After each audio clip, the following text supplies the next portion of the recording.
Drama की starting में हम सबसे पहले एक लाइट हाउस देखते हैं जिसके ऊपर से एक लड़का नीचे गिर रहा था, बट वह गिरा कैसे, यानी वह गलती से नीचे गिरा है या किसी ने उसे पुश करा था, ये बात अभी हमें बताई नहीं जाती। फिर तभी स्टोरी प्रेजेंट में आ गई जहां हम फीमेल लीड का रूम देखते हैं। ये साल 2021 है एंड हमें हमारी फीमेल लीड जो कि 30 साल की होने वाली है वह हमें अपने बारे में बताती है कि मेरा नाम बिशिंग है और मैं आज एक बार फिर अपनी जॉब पर जाने के लिए लेट हो चुकी हूँ, इसलिए मुझे रोज की तरह जल्दी जल्दी अपना मेकअप करना ना पड़ रहा है। वो जल्दी से रेडी होकर बाहर आए जिससे मॉम कहने लगती है कि जाने से पहले ब्रेकफास्ट तो करती जाओ, लेकिन बिशिंग मना कर देती है। और फिर जब फाइनली बस में आ गई ताकि टाइम से अपने वर्क प्लेस पहुंच सके तो तब उसको अपनी वेडिंग नोटिफिकेशन रिसीव होती है, यानी कि ठीक 10 दिन बाद बिशिंग की शादी है। लेकिन जिस लड़के से उसकी शादी होने वाली थी उसने कुछ दिन पहले ही बिशिंग से ब्रेकअप कर लिया है, ये बताकर कि अब वह उसे पसंद नहीं करता। तो ये सुन बिशिंग शॉक रह गई थी क्योंकि बिशिंग इस लड़के को स्कूल टाइम से पसंद करती आई है, यानी कि यह लड़का बिशिंग का हाई स्कूल क्रश था जिसका नाम है जेनियो, जो कि अब बिशिंग से दूर होना चाह रहा है। बिशिंग बताने लगती है कि मैंने जेनियो को मनाने की काफी कोशिश करी ताकि हम वापस से रिलेशनशिप में आ सके, लेकिन वह माना ही नहीं, बल्कि उसने मुझे हमेशा उल्टे सीधे वर्ड्स बोले कि मैं उसकी लाइफ से हमेशा के लिए गायब हो जाऊं। शादी में कुछ ही दिन बाकी है, इसलिए यह बात मैं अपने घर वालों को भी नहीं बता सकती हूँ, इसलिए रोज रात को रो रो कर जेनियो को मैसेजेस सेंड करती हूँ, उसे मनाने की कोशिश करती हूँ पर वो रिप्लाई तक नहीं देता। और फिर तभी स्टोरी प्रेजेंट में आ गई, यानी कि बिशिंग बस में खड़ी होकर यह सब बातें याद कर रही थी एंड बहुत ही ज्यादा उदास हुई है। अब वो जल्दी से भागती हुई अपने वर्क प्लेस आती है जो कि एक जू है। यहाँ बिशिंग ऑफिस वर्क तो करती ही है, साथ ही उसे कॉस्ट्यूम पहनकर शाम में बच्चों के साथ खेलना भी होता है, इसलिए जब लास्ट में वह रेस्ट कर रही थी तो तब उसे फिर से जनू की बातें याद आने लगी कि कैसे शादी में सिर्फ 10 दिन बाकी है और मेरे घर वाले शादी की तैयारियों में लगे हुए हैं, बट जेनियो मुझसे ब्रेकअप कर चुका है, ये बोलकर कि वह मेरे लिए कुछ फील तक नहीं करता। इसलिए मन ही मन फिर से वह उदास होने लगी, इतना ज्यादा कि वह लेट नाइट ड्रिंक करती है और काफी ज्यादा ड्रंक होने के बाद एक रिवर के पास आ जाती है और यहाँ खड़ी होकर जेनी को काफी कुछ उल्टा सीधा बकने लगी कि पता नहीं तुम आखिर खुद को समझते क्या हो जो तुमने मुझे अचानक शादी के लिए मना कर दिया। तो तब एक मिस्टीरियस अंकल उससे बात करते हैं जो कि पूछने लगे कि तुम्हारा ब्रेकअप हो चुका है ना, क्योंकि यहाँ पर लड़कियां अकेले होकर तभी आती हैं जब उनका ब्रेकअप होता है। बिशिंग बताती है कि हाँ ऐसा ही है, पर कोई नहीं, मैं सब ठीक करने की कोशिश करूंगी। कि तभी वो मिस्टीरियस अंकल अचानक बिशिंग के पीछे आ गए एंड कहने लगे कि उस चीज के पीछे भागना छोड़ दो जो तुमसे बिलोंग नहीं करती है, क्योंकि जो तुम्हारे नसीब में नहीं है वो तुम्हें लाख कोशिश करने पर भी नहीं मिलेगा। और फिर तभी उन्होंने बिशिंग को फिश रोड दी, यह बताकर कि खुशियों से भरी दुनिया तुम्हारे पीछे थी पर तुमने उसे कभी नोटिस ही नहीं करा, इसलिए दोबारा मौका मिलने पर अपनी खुशियों को हाथ से जाने मत देना। बिशिंग ये सब बातें सुनकर पीछे देख ही रही होती है और फिर जब जैसी टर्न हुई कि तभी अंकल गायब हो गए। बिशिंग को लगता है कि शायद मैं कुछ ज्यादा ही ड्रंक हूँ इसलिए अंकल को जाते हुए देख नहीं पाए।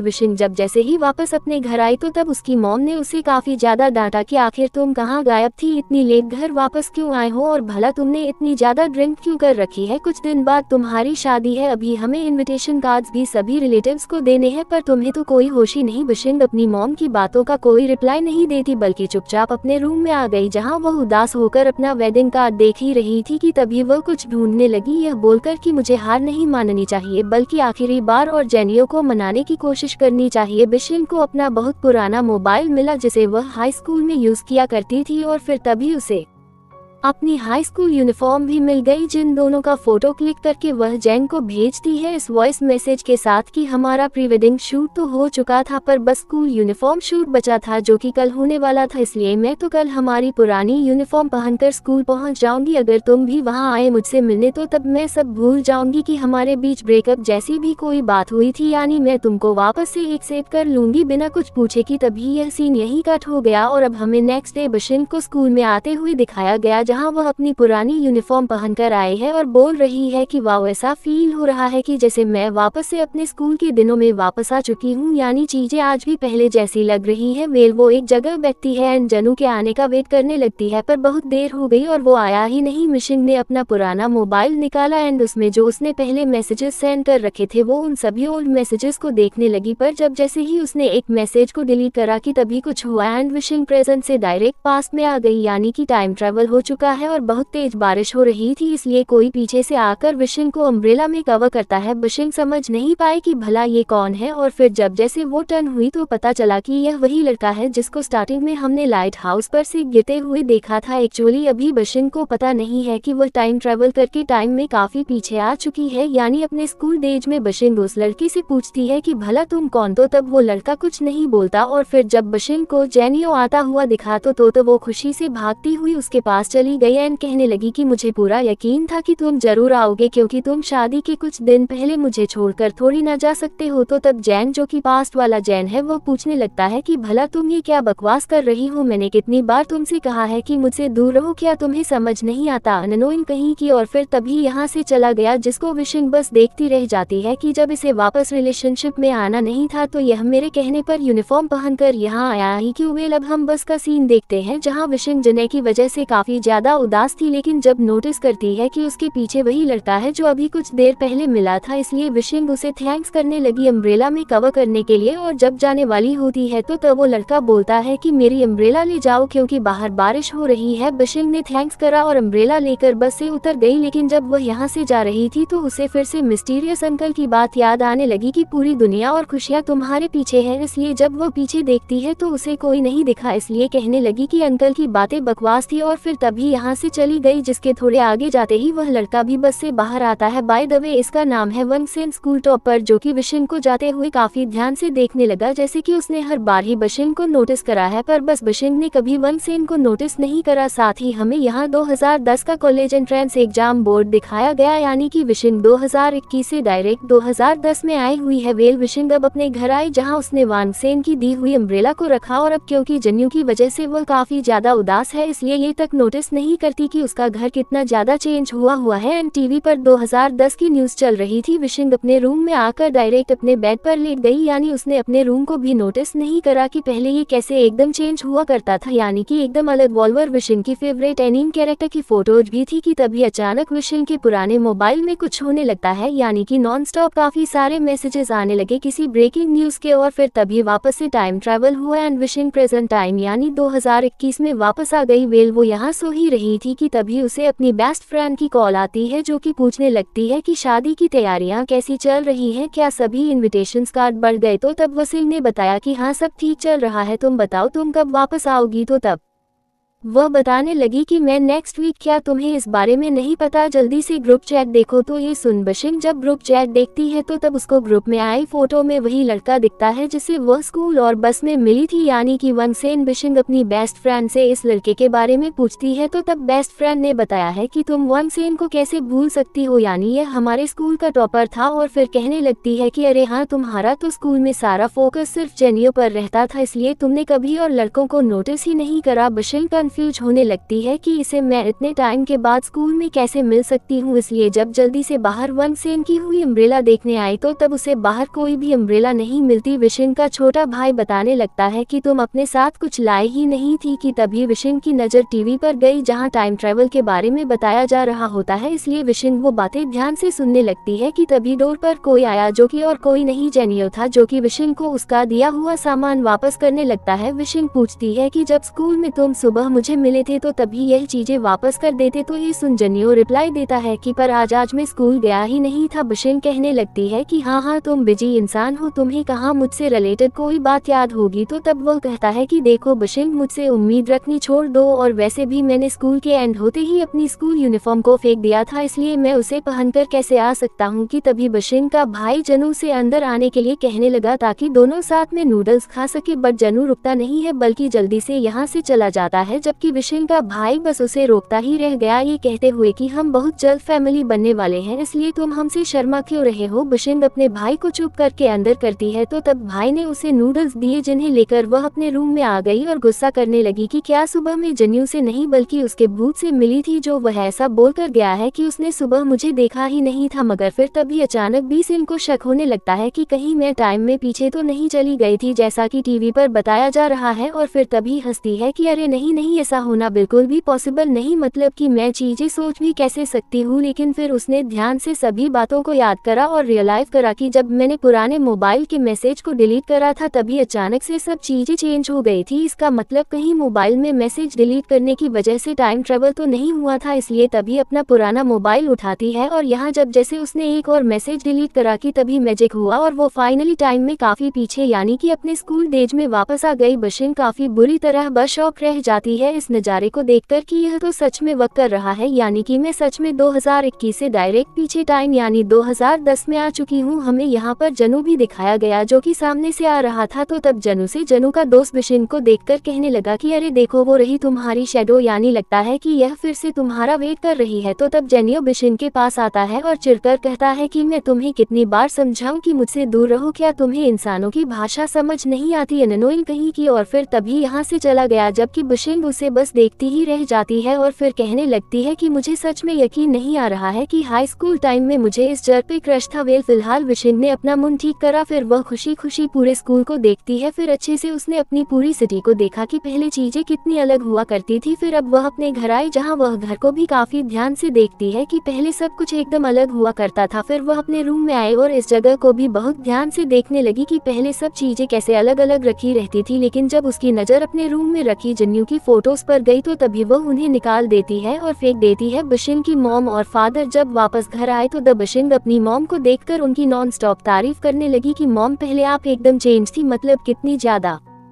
प्रिटी और यंग दिखती थी। और फिर अब वह अपने फादर से कहने लगती है कि डैड जल्द से जल्द बीच के पास वाली सभी प्रॉपर्टीज खरीद लो, क्योंकि आपको बिल्कुल आइडिया नहीं है कि फ्यूचर में वहाँ के घरों के प्राइस कितने ज्यादा बढ़ने वाले हैं। तो तब डैड बताने लगते हैं कि पर बेटा मेरे पास तो पैसे ही नहीं है। विशिंग की मॉम पहले अपने हस्बैंड को डांटते हैं कि तुम्हारा प्रमोशन कब होगा, और फिर तभी विशिंग से पूछने लगी कि तुम्हारी एग्जाम की तैयारी कैसे चल रही है, क्योंकि कल कॉलेज एंट्रेंस एग्जाम है। विशिंग शॉक रह गई कि क्या कल एग्जाम है। फिर अब हमें नेक्स्ट दिखाया गया कि कैसे सभी स्टूडेंट्स एग्जाम देने जा रहे हैं, लेकिन विश काफी ज्यादा परेशान है क्योंकि वह वापस से एग्जाम को देना नहीं चाहती है, इसलिए अपने पेरेंट्स से काफी बोलती भी है कि प्लीज मुझे यहाँ से जाने दो, मैं एक बार यह सब फेस कर चुकी हूँ, दोबारा फेस नहीं कर पाऊंगी। पर वो विशिंग की बात को नहीं सुनते। अब हम एग्जाम हॉल सीन देखते हैं जहाँ सभी स्टूडेंट्स एग्जाम लिखने में बिजी थे, तो वही विशिंग बस टाइम पास कर रही थी, क्योंकि अब जब उसे कुछ याद ही नहीं है तो वह लिखेगी भी क्या, इसलिए कभी कुछ और कर रही होती है तो कभी टाइम पास करने के लिए कुछ और, यहाँ तक कि वह लास्ट में हो भी गई और बोली कि मुझे इस सिचुएशन से बचकर प्रेजेंट में वापस जाना है। वेल अब हमें दिखाया जाता है कि एग्जाम एंड हो चुका है और अब सभी स्टूडेंट्स वापस घर जा रहे थे। बशिंग बस स्टॉप पर बैठकर बस के आने का वेट कर रही थी कि तभी उसे अपनी साइड में कोई दिखा, जो कि और कोई नहीं वंगसेन था, इसलिए विशिंग जल्दी से उसके क्लोज आकर उसके बैच पर लिखे नाम को पढ़ती है और फिर पूछती है कि तुम हमारे स्कूल टॉपर वंगसेन ही हो ना। तो तब वंगसेन, जो कि विशिंग के ऐसे क्लोज हो जाने की वजह से काफी ज्यादा नर्वस हो चुका था, वो हिचकिचा कर बताता है कि हाँ। तो तब विशिंग सॉरी करने लगी कि मैंने तुमको डरा दिया। तो तब वंगसेन रिप्लाई देता है कि नहीं ऐसा नहीं है, जबकि वह बेचारा सच में काफी डर चुका था क्योंकि उसे ज्यादा बात करना पसंद नहीं है, यानी कि वंगसेन एक शाय बॉय है जो कि सिर्फ अपनी स्टडी पर फोकस रखता है और लड़कियों से काफी दूर रहता है। विशिंग बताती है कि बस 11 आ गई, चलो चलते हैं। तो तब वो पूछता है कि पर तुम्हें कैसे पता कि मुझे इसी बस यानी बस 11 में जाना है। तो तब विशिंग ने बताया इसलिए क्योंकि हम 2 बार मिल चुके हैं, तुम्हें याद नहीं होगा पर मुझे तुम अच्छे से याद हो। तो ये सुन वंगसेन मन ही मन काफी ज्यादा खुश होने लगा कि जैसे उसे अच्छा लगा ये जानकर कि विशिंग वंगसेन को पहचानती है। फिर दोनों बस के अंदर चले गए एंड ये वही दिन है जब ये दोनों लास्ट टाइम भी बस स्टॉप पर मिले थे। वेल विशिंग वापस अपने घर आए जहाँ मॉम उससे एग्जाम का पूछ रही थी कि एग्जाम कैसा रहा, लेकिन वह कोई जवाब नहीं देती और जल्दी से अपने रूम में आ जाती है एंड यहाँ आकर परेशान होने लगती है कि अब पता नहीं क्या होगा, यानी मैंने तो एग्जाम में कुछ लिखा ही नहीं है, कहीं इस वजह से मैं फ्यूचर में भी फेल नहीं हो जाऊं। मुझे आई थिंक जल्द से जल्द प्रेजेंट में वापस चले जाने चाहिए, इससे पहले कि चीजें खराब हो। लेकिन अब मैं वापस जाऊं कैसे, यानी मैसेज डिलीट करने से मैं पास्ट में आए, इसलिए अगर वापस से मैसेज डिलीट करूं तो मैं प्रेजेंट में चली जाऊंगी। पर अचानक पिछली बार की तरह अब भी मोबाइल में कुछ होने लगता है, यानी नॉन स्टॉप किसी न्यूज के नॉन स्टॉप मैसेजेस आ रहे थे और फिर तभी बशिंग प्रेजेंट में वापस आ गई जहाँ वो जल्द से नूडल्स बाउल तोड़ देती है, जिस शोर को सुनकर बशिंग की मॉम और छोटा भाई ये दोनों जल्दी से भागते हुए उसके रूम में आए और पूछते हैं कि क्या तुम ठीक हो। बिशिंग कहती है कि हाँ और फिर पूछने लगती है कि मॉम क्या मैं 2010 के कॉलेज एंट्रेंस एग्जाम में फेल हो गई थी। तो तब मॉम बताती है कि नहीं तो वही छोटा भाई बताने लगा कि माना तुम्हारे नंबर अच्छे नहीं थे लेकिन जैसे तैसे तुमको कॉलेज में एडमिशन मिल गया था। तो तब जाकर बिशिंग को चैन की सांस आई। वीडियो का मैसेज आया जो कि पूछ रहा है कि तुम अपनी फैमिली को हमारे ब्रेकअप के बारे में कब बताओगी। तो ये देखकर वह फिर से उदास होने लगी। वेल अब हम वापस से बिशिंग की वही पुरानी लाइफ देखते हैं कि बिशिंग कैसे रोज जल्दी वर्क प्लेस जा रही है जहां वह पहुंचने में हमेशा लेट होती है, इसलिए उसे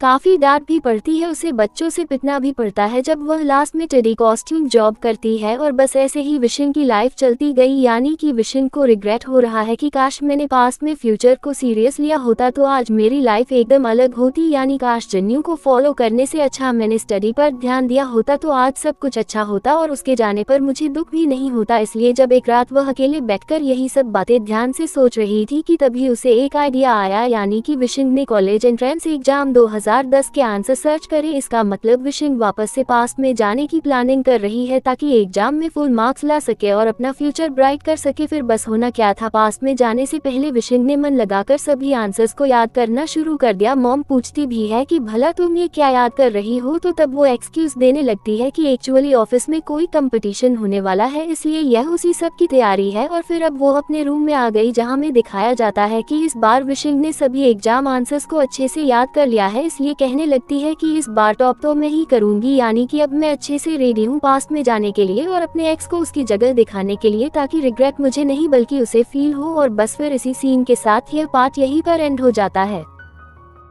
पार्ट 2 की स्टार्टिंग में हम देखते हैं कि बिशिंग जो कि स्टडी करते करते सो गई थी कि तभी उसे अपने वर्क प्लेस से कॉल आई। एक्चुअली आज बिशिंग की मीटिंग है इसलिए वह जल्दी रेडी होने लगती है जॉब पर जाने के लिए। तो वहीं दूसरी तरफ से उसके बॉस के मैसेजेस आ रहे थे जो कि उसे डांट रहे हैं कि अगर आज भी तुम लेट आई तो अच्छा नहीं होगा, इसलिए बिशिंग थक हार कर बैठ जाती है। फिर जब उसकी नज़र अपने मोबाइल पर गई तो वह कहने लगी कि अरे हाँ मैं भूल कैसे सकती हूँ कि मुझे तो पास्ट में जाकर सब कुछ चेंज करना है। फिर बस होना क्या था, बिशिंग पास्ट में जाने के लिए रेडी हो गई और उसने जब जैसे मैसेज डिलीट करा कि तभी वह पास्ट में आ जाती है और एक बार फिर सभी चीजों को देखकर हैरान होने लगी कि मैं सच में यहाँ आ चुकी हूँ। वेल उसने जो भी कुछ आंसर्स याद करे थे उन्हें वह जल्दी लिखने लगती है कि तभी यहाँ उसकी बेस्ट फ्रेंड आई जो कि एपिसोड 1 में बिशिंग से कॉल पर बात कर रही थी। बाय द वे इसका नाम है टंगी, जो कि हैरानी से पूछने लगी कि तुम आज मन लगाकर स्टडी कैसे कर रही हो। तो ये सुन जब अपनी बेस्ट फ्रेंड को देखती है तो वह खुश होने लगती है कि वाओ तुम शुरू से कितनी ज्यादा क्यूट रही हो और तुम्हारी स्किन कितनी ज्यादा सॉफ्ट है। टंगी बिशिंग को पीछे करती है और बोलती है कि आज तुम्हें क्या हो गया है और फिर पूछने लगी कि वैसे कहीं तुम इस वजह से तो उदास नहीं हो क्योंकि कल तुमने एक बार फिर अपने क्रश जेनियो को प्रपोज करा था लेकिन उसने एक बार फिर तुमको रिजेक्ट कर दिया है। तो तब बिशिंग कहने लगती है कि क्या सच में मैंने ऐसा करा था। फिर बताने लगी कि अब मैं जेनियो को पसंद नहीं करती हूँ इसलिए उस पर कोई भी ध्यान नहीं देना चाहती। टंगी यहाँ से उठकर चली गई और बिशिंग बस अपनी स्टडी करती गई। फिर जब उसको स्टडी करते करते बहुत देर हो जाती है एंड उसे वन सीन जाता हुआ दिखा तो तब उसे देखकर वो कहने लगी कि सॉरी स्कूल टॉपर, इस बार तुम फर्स्ट रैंक नहीं ला पाओगे क्योंकि वो मैं लाने वाली हूँ। वेल अब हम देखते हैं कि कैसे ग्रुप फोटो क्लिक हो रही है जहाँ सेक्शन ए और बी दोनों क्लास के स्टूडेंट्स एक साथ थे और फिर जब जनू आया तो तब सब गर्ल्स उसे देखने लगी कि ये कितना ज्यादा हैंडसम है और फिर तभी जनू अपनी जगह पर आकर खड़ा हो गया लेकिन तभी उसे कुछ लोग बिशिंग के पास पुश कर देते हैं और जोर से हंसने लगे। एक्चुअली सब जानते हैं कि बिशिंग जैन को पसंद करती है इसलिए वो इन दोनों को टीज कर रहे थे। जैन तो इस वजह से चिढ़ा ही तो वही बिशिंग भी मुंह बना रही थी लेकिन टीचर यहाँ शोर सुनकर आए और इन सभी को डांटने लगे कि तुम सेक्शन बी वाले स्टूडेंट्स तुम कभी शांति से कोई काम नहीं कर सकते, पढ़ाई लिखाई तो तुमसे होती ही नहीं है और अपनी वजह से सेक्शन ए वाले स्टूडेंट्स का टाइम खराब कर रहे हो। तो ये सुन बिशिंग कहने लगती है कि आप हमें दूसरी क्लास से कंपेयर कैसे कर सकते हो और वैसे भी एग्जाम इतने भी हार्ड नहीं होते। टीचर कहने लगते हैं कि अच्छा तो फिर लो, जो कल कॉलेज एंट्रेंस एग्जाम होने वाला है उसके बारे में सभी को बताओ कि तुमने क्या क्या तैयारी कर रखी है। तो तब बिशिंग सभी को क्रो टॉपिक के बारे में बताने लगती है कि यह जरूर एग्जाम में आएगा। तो तब सभी लोग बिशिंग की बात पर हंसने लगे। बिशिंग बोली भी कि हंसो मत और याद आज से इस टॉपिक को याद करना वरना तुम सारे पछताओगे क्योंकि मैं 100% श्योर हूँ कि यह टॉपिक जरूर आने वाला है। लेकिन कोई भी बिशिंग की बात पर बिलीव नहीं करता बल्कि सब बस हंसते ही गए। टीचर बिशिंग से माइक छीन लेते हैं तो तभी बिशिंग टैई से कहने लगी कि तुम ये टॉपिक याद करना बिल्कुल मत भूलना लेकिन टंगी भी बिशिंग की बात पर बिलीव नहीं करती। वेल अब हम next next day college entrance exam दे देखते हैं और आज डेट है 7 जून 2010। बशिंग एग्जाम हॉल में आकर फुल स्पीड के साथ आंसर लिखने लगी क्योंकि सब वही है जो उसने याद करे थे। यहाँ तक कि क्रो वाला टॉपिक भी आया हुआ था। वेल बशिंग ने सबसे पहले एग्जाम एंड करा और खुश होते हुए यहाँ से चली गई। फिर अब हमें दिखाया जाता है कि कैसे सभी स्टूडेंट्स एग्जाम एंड होने के बाद वापस घर जा रहे हैं। बशिंग को बस में वापस से वंगसेन मिला जिसके ऊपर वह गलती से गिरने वाली होती है, लेकिन तभी वंगसेन उसे बचा लेता है। बशिंग वंगसेन से कहने लगी कि देखा वही टॉपिक आया ना जो मैंने बताया था। तो ये सुन वंगसेन स्माइल करने लगा। बशिंग उससे पूछती है कि वैसे क्या तुम मुझे स्कूल टॉपर स्पीच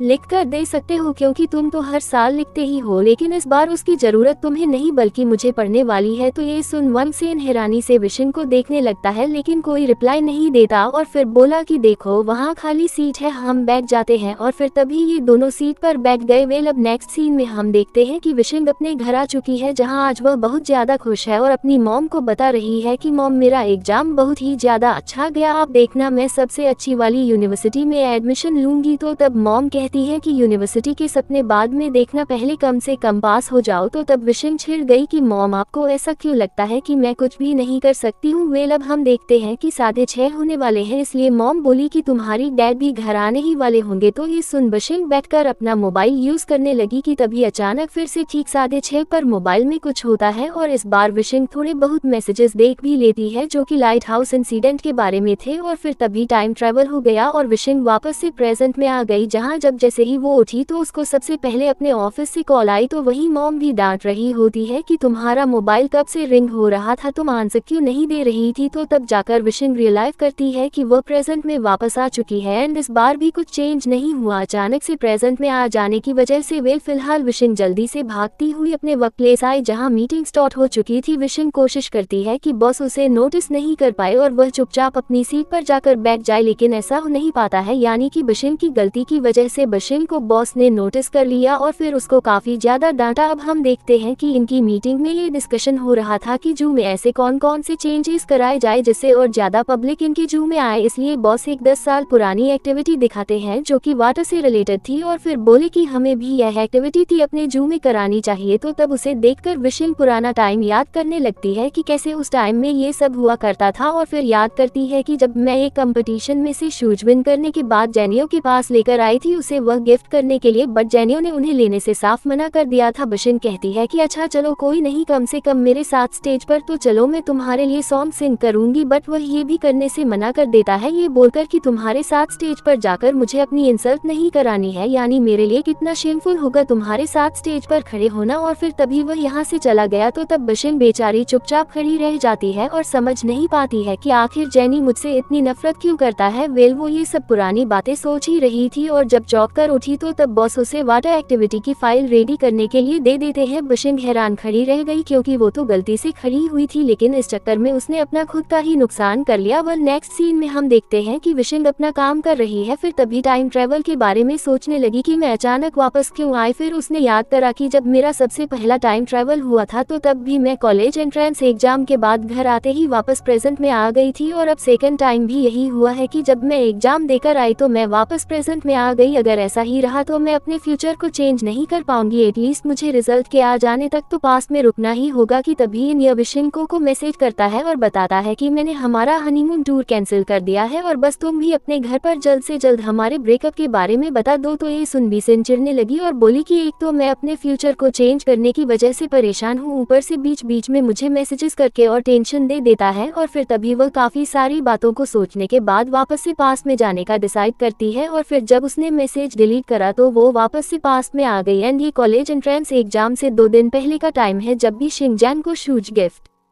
कर रही थी और वह उन्हें लेने से मना कर रहा था, इसलिए इस बार वह उन शूज को ही उठाकर फेंक देती है और बोलती है कि हाँ हाँ तुम्हें ये दे भी कौन रहा है। तो तब जेनियो उसे हैरानी से देखने लगा और चला गया कि भला इसे अचानक क्या हो गया। वेल बशिंग जब अकेली खड़ी होती है कि तभी एक वाटर बॉल उसे आकर लगती है जो कि गलती से वंगसेन ने उसे मारी थी, इसलिए वो बशिंग के पास आकर उसे सॉरी करने लगा। बशिंग कहती है इट्स ओके और फिर तभी वह यहाँ से चली गई। जिसके बाद अब हम नेक्स्ट डे देखते हैं जहाँ वर्सिंग और उसकी बेस्ट फ्रेंड टंगी दोनों साथ में बातें करते हुए जा रही थी। टंगी विशिंग से ज्यादातर जेनियो के ही बारे में बातें कर रही थी कि वैसे जेनियो कितना ज्यादा परफेक्ट है, यानी बास्केटबॉल में भी अच्छा है और काफी ज्यादा हैंडसम भी है। तो तब विशिंग कहने लगती है कि हाँ वो इन दोनों चीजों में अच्छा तो है, लेकिन जो सबसे ज्यादा इम्पोर्टेंट है यानी कि स्टडी, उसमें वो बिल्कुल भी अच्छा नहीं। तो तब विशिंग की इस बात को जेनियो भी सुन लेता है, इसलिए आकर कहने लगा कि दूसरों को कुछ कहने से पहले खुद को भी देख लेना चाहिए, यानी तुम कौन सी स्कूल टॉपर हो। और फिर तभी चिरतला यहाँ से चला गया। तो तब ये दोनों चुप खड़ी रह गई। वेल अब हम एक बार फिर कॉलेज एंट्रेंस एग्जाम दे देखते हैं, जिसको एक बार फिर विशिंग ने अच्छे से दिया, यानी जो सब आंसर्स उसे याद थे। और फिर जब बस से वापस घर जा रही होती है, मन ही मन ये बोलते हुए कि गॉड प्लीज इस बार मुझे फ्यूचर चेंज होने से पहले वापस प्रेजेंट में मत भेज देना। कि तभी हर बार की तरह वंग सेन आज भी को बस में मिलता है, जो कि अब भी वाटर बॉल को गलती से विशिंग को मारने के लिए उसे सॉरी कर रहा था। विशिंग कहती है कि तुमने उस दिन सॉरी कर तो दिया था, इसलिए तुम बार बार सॉरी क्यों कर रहे हो। एंड ये क्या तुम म्यूजिक सुन रहे हो, प्लीज मुझे भी सुना दो ताकि मेरा थोड़ा स्ट्रेस कम हो सके। और फिर तभी वंग सेन के साथ सॉन्ग सुनने लगी। तो तब वंग सेन को कहीं ना कहीं अच्छा फील होता है विशिंग के ऐसे क्लोज आकर। वेल अब हम घर का सीन देखते हैं, जहाँ विशिंग नर्वस है कि पहले ठीक 6:30 पर मैं वापस प्रेजेंट में चली गई थी, अब दोबारा ऐसा नहीं हो जाए। लेकिन इस बार 631 हो जाते हैं और विशिंग अभी भी पास्ट में ही थी, इसलिए काफी ज्यादा खुश होने लगी कि इसका मतलब इस बार मैं वापस नहीं जाने वाली हूँ। लेकिन जब वो मोबाइल पर अपनी बेस्ट फ्रेंड यानी टंगी से बातें कर ही रही होती है कि तभी थोड़ी बहुत देर के बाद फिर से एक न्यूज की नॉनस्टॉप मैसेजेस विशिंग के पास आने लगी, जो कि यह है कि स्कूल टॉपर वंग सेन ने लाइट हाउस पर से जंप मारकर सुसाइड कर ली है। तो तब विशिंग के होश उड़ गए ये सब रीड करके कि क्या वंग सेन ने, और अब इससे पहले कि वह और कुछ सोच पाती कि तभी एक बार फिर टाइम ट्रेवल हुआ और वह वापस से प्रेजेंट में आ गई। और अभी तक शौक है कि क्या वंग सेन ने सुसाइड कर ली थी, लेकिन उसने ऐसा करा क्यों, जबकि जब आफ्टर एग्जाम वह मुझे बस में मिला था तो एकदम ठीक था। फिर वह अपने माइंड का यूज करती है, जिससे उसे रियलाइज होता है कि इसका मतलब मैं अपना फ्यूचर वंग सेन की डेथ की वजह से चेंज नहीं कर पा रही हूँ, क्योंकि उसकी डेथ होते ही मैं से प्रेजेंट में आ जाती हूँ। इसलिए अगर मुझे अपना फ्यूचर चेंज करना है तो सबसे पहले मुझे वंग सेन को प्रोटेक्ट करना होगा, यानी उसे सुसाइड करने से रोकना होगा। और बस फिर इसी सीन के साथ यह पार्ट यहीं पर एंड हो जाता है।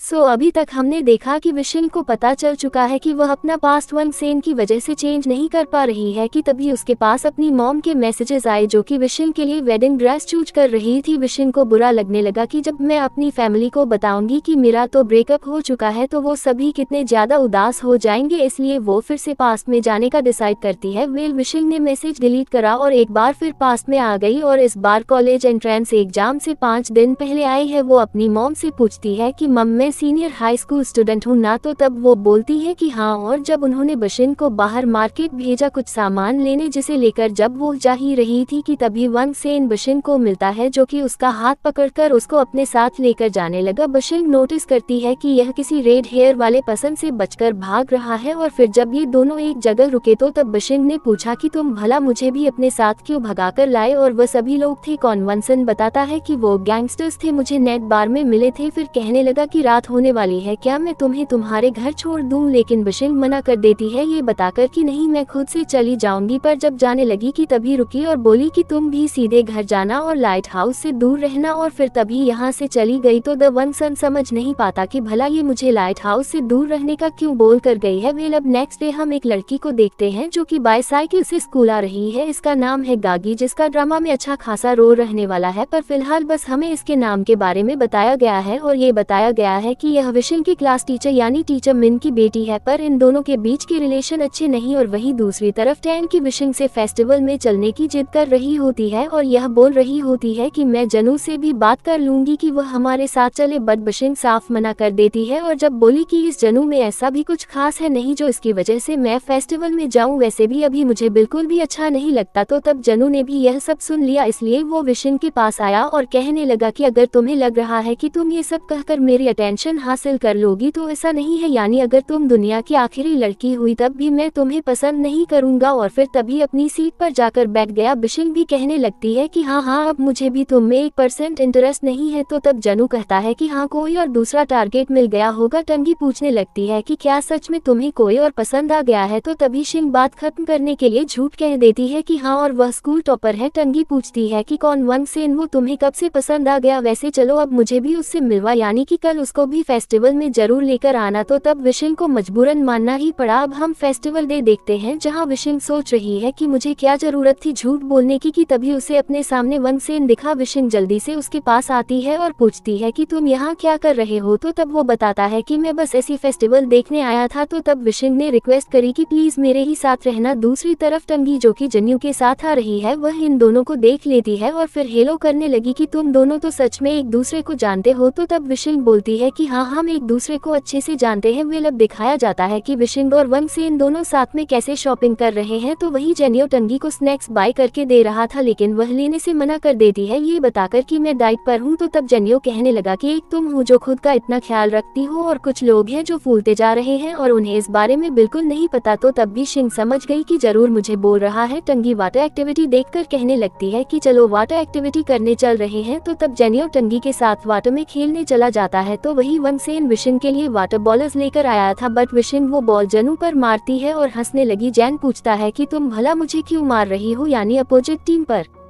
मारो, बट विशिंग सुनती ही नहीं। और जब इस वाले बैलून की वजह से जनू पानी में गिर गया और सब उस पर जोर जोर से हंसने लगे। तो तब जेनियो को इतना ज्यादा गुस्सा आया कि वह चिल्लाकर विशिंग से पूछने लगता है कि आखिर तुम्हारी प्रॉब्लम क्या है, तुम क्यों हर टाइम मुझे सभी के सामने शर्मिंदा करवाती हो, यानी चली क्यों नहीं जाती मेरी लाइफ से। तो तब भी शिंग चुप खड़ी रह गई एंड याद करती है कि लास्ट टाइम भी जेनियो ने यही कहा था जब मैंने उसे स्टेज पर साथ में चलने के लिए बोला था, यानी कि उसने कहा था कि उसे मेरे साथ शर्म आएगी। और जब प्रेजेंट में मैं उसको मना रही थी तो तब भी उसने यही कहा था कि उसे मेरे साथ इंसल्ट फील होता है। इसलिए विशिंग काफी ज्यादा उदास हो जाती है और उदास होकर यहाँ से चली गई। और फिर जब अकेली बैठी हुई थी तो तब वनसेन विशिंग के पास आया और पूछता है कि क्या तुम ठीक हो। तो तब विशिंग बोली कि हाँ, पर तुम मेरी फिक्र मत करो, यानी तुम अपना एंजॉय कर सकते हो। लेकिन वनसेन रिक्वेस्ट करने लगता है कि चलो बड़ी वाली राइड में चलते हैं। और अब जब ये दोनों उस राइड में थे तो तब भी शिंग कहने लगी कि शायद मैं इतनी ज्यादा अननोइंग हूँ कि मुझे कभी कोई पसंद नहीं कर सकता। तो तब वनसेन के मन में आता है कि वो बोले कि विशिंग बिल्कुल भी अननोइंग नहीं है, लेकिन फिलहाल वह चुप बैठा रहा। विशिंग वनसेन से पूछती है कि अगर तुम्हें पास्ट में जाने का चांस मिले तो क्या तुम जाना पसंद करोगे अपने प्रेजेंट की प्रॉब्लम्स को ठीक करने के लिए। बट वनसेन काफी सोचने के बाद मना कर देता है एंड उसे यहाँ बस विशिंग के लिए बुरा लग रहा था कि वह कैसे उदास बैठी हुई है। वेल अब नेक्स्ट डे हम देखते हैं कि वनसेन जो कि स्कूल में है और सभी ग्रुप फोटो क्लिक कराने जा रहे थे। तो तभी सिंह वनसन के पास आए और सेल्फी क्लिक करने लगी, ये बोलकर कि हमारी साथ में एक भी फोटो नहीं थी। और फिर जब जाने से पहले वनसेन को समझाती है कि प्लीज लाइट हाउस से दूर ही रहना, यानी उस वाले रास्ते से भी मत जाना। तो तब वनसेन बोलता है कि हाँ ठीक है, पर अब भी वह समझ नहीं पा रहा था कि यह हर बारी मुझे वहां जाने से क्यों मना कर रही है। वेल अब हम एग्जाम डे देखते हैं जो विशिंग ने इस बार भी अच्छे से दे दिया। वैसे अब उसे सभी आंसर्स अच्छे से याद भी हो चुके थे। फिर अब आफ्टर एग्जाम जब वह वापस घर आ चुकी थी और बार बार अपने मोबाइल को देख रही थी तो तब उसे मॉम डांट है कि पहले डिनर तो कर लो, फिर अपने मोबाइल को यूज कर लेना। और पता नहीं तुम्हारा भाई कहाँ गायब है, समझ नहीं आ रहा वो इतना चेंज क्यों होता जा रहा है। तो दबी सिंह समझाती है कि मॉम आप फिक्र मत कीजिए, फ्यूचर में भाई बहुत ही अच्छे इंसान बनने वाले हैं। वेल अचानक फिर से लाइट हाउस इंसिडेंट के मैसेजेस आने लगते हैं, यानी कि वनसेन की फिर से डेथ हो चुकी थी। तो तब विशिंग उन मैसेजेस को देखकर बुरी तरह शॉक रह गई और वापस से प्रेजेंट में आ जाती है और फिर परेशान होने लगी कि आखिर फिर से वनसेन की डेथ हो कैसे गई, जबकि मैंने उसे समझाया था कि उसे लाइट हाउस से दूर रहना है। और फिर दोबारा से टाइम ट्रेवल करने का डिसाइड करने लगती है, लेकिन ऐसा हो नहीं पाता, यानी बार बार मैसेजेस डिलीट करने के बाद भी वह वापस से जा नहीं पाती। वेल अब रात में हम विशिंग को उन्हीं मिस्टीरियस अंकल के साथ देखते हैं जिन्हें वह बता रही है कि आप मेरी बातों पर यकीन नहीं करोगे, लेकिन मैं टाइम ट्रेवल करके एक दूसरी दुनिया में चली जाती हूँ, यानी कि ने पास्ट में, पर किसी की डेथ की वजह से मैं कुछ भी चेंज नहीं कर पा रही हूँ। तो तब अंकल बताते हैं कि शुरू में कंफ्यूजन रहेगी, लेकिन जब तुम ठीक टाइम पर टाइम ट्रेवल करोगी तो तब सब चेंज कर पाओगी। विशिंग पूछती है कि क्या आपको पता है कि कब सब ठीक होगा और कैसे। तो तब अंकल बोले कि मैं तुम्हारे सीक्रेट्स या प्रॉब्लम्स कैसे जान सकता हूँ। और फिर तभी यहाँ से चले गए। विशिंग जो कि अभी भी यही थी कि तभी उससे पहले अपने बॉस की कॉल आई जो कि चिल्ला रहे हैं कि मैंने तुम्हें फाइल रेडी करने को कहा था पर तुमने वो करी नहीं, जबकि उसे आज ही सबमिट होना था। और फिर तभी उन्होंने विशिंग को उसकी जॉब से निकाल दिया। विशिंग को काफी ज्यादा बुरा लगता है, लेकिन वो तब भी उन्हें थैंक्स करती है बाकी सभी चीजों के लिए। और फिर अब उसे अपनी मॉम की कॉल आई जो कि विशिंग को मिलने बुला रही है। फिर तभी काफी सारी नोटिफिकेशन उसके मोबाइल पर आने लगती है, क्योंकि ग्रुप चैट में जेनियो ने सभी को बताया है कि वो आज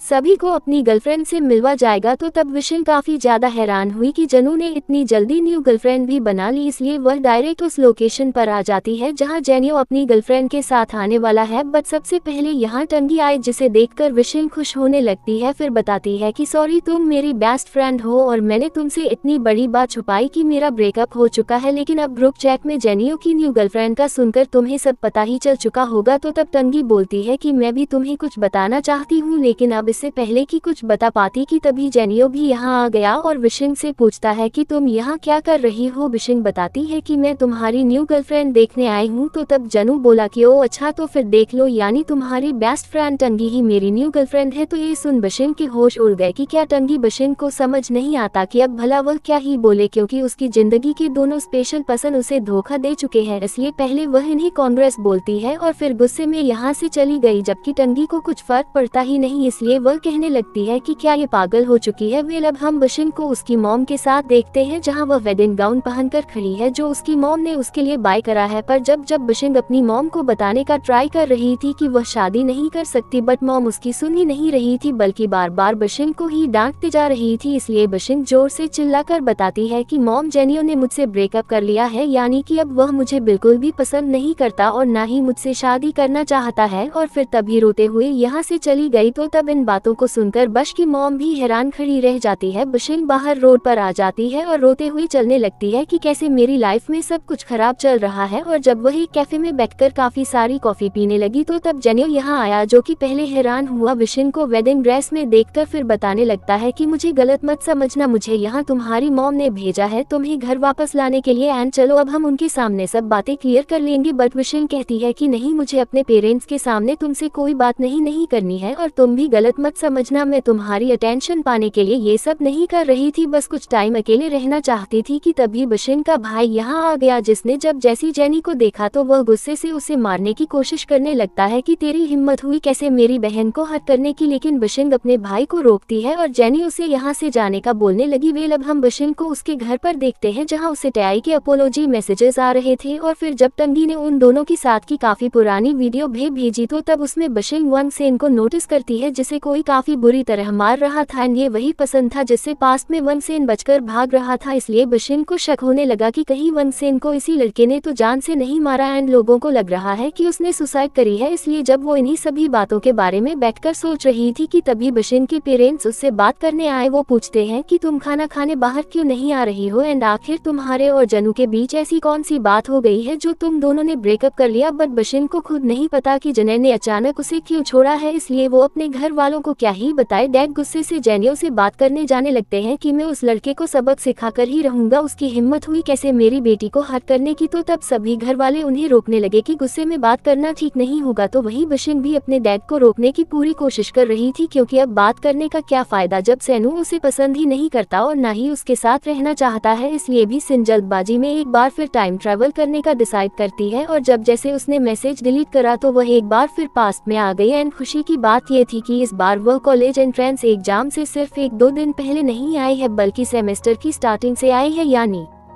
इस बार विशिंग के पास अपना पास चेंज करने के लिए काफी सारा टाइम है, इसलिए वह खुश होने लग जाती है। फिर तभी उसको वन सेन दिखा, जिसको विशिंग ने अपने पास बुलाया बात करने के लिए। फिर तभी उसने उसके पैर पर चोट मारी और टीचर से वन सेन को मेडिकल रूम में ले जाने के बहाने अपने साथ खींचती हुई यहाँ से ले गई। अब हम इन दोनों को मेडिकल रूम में देखते हैं, जहाँ विशिंग का वन सेन से डायरेक्ट ये सवाल था कि आखिर तुम्हारी डेथ का रीजन क्या है, क्या तुम इस बारे में कुछ जानते हो, यानी क्या तुम्हारी किसी से दुश्मनी है। वन सेन समझ नहीं पाता कि आखिर तुम ये कैसी बातें कर रही हो, भला मैं क्यों मरना चाहूंगा। तो तभी शिन कहने लगती है कि अरे हाँ, अभी तो लाइट हाउस इंसिडेंट होने में काफी टाइम है। फिर कहती है कि फिक्र मत करो, इस बारे में तुम्हें बिल्कुल कुछ नहीं होने दूंगी, बल्कि बहुत अच्छे से प्रोटेक्ट करूंगी। वन सेन विशिंग की बातों से कंफ्यूज होकर यहाँ से जाने लगता है, लेकिन वो उसे पकड़ लेती है और जब बोल रही होती है कि अगर तुमने मुझे प्रेजेंट में वापस भेजा तो अच्छा नहीं होगा। कि तभी वन सेन के क्लासमेट यहाँ आ गए, जो कि पूछने लगते हैं कि क्या तुम हमारे सीधे साधे स्कूल टॉपर को बुली कर रही हो। और फिर तभी वह वन सेन को अपने साथ यहाँ से लेकर जाने लगे। तो तब शिन कहती है कि मैं वन सेन को बुली करने नहीं बल्कि उसे बचाने आई हूँ, ताकि अपना फ्यू भी चेंज कर पाओ, और इस बार में सब ठीक करके ही रहूंगी, फिर चाहे कुछ भी क्यों नहीं हो जाए। और बस फिर इसी सीन के साथ यह पार्ट यहीं पर एंड हो जाता है।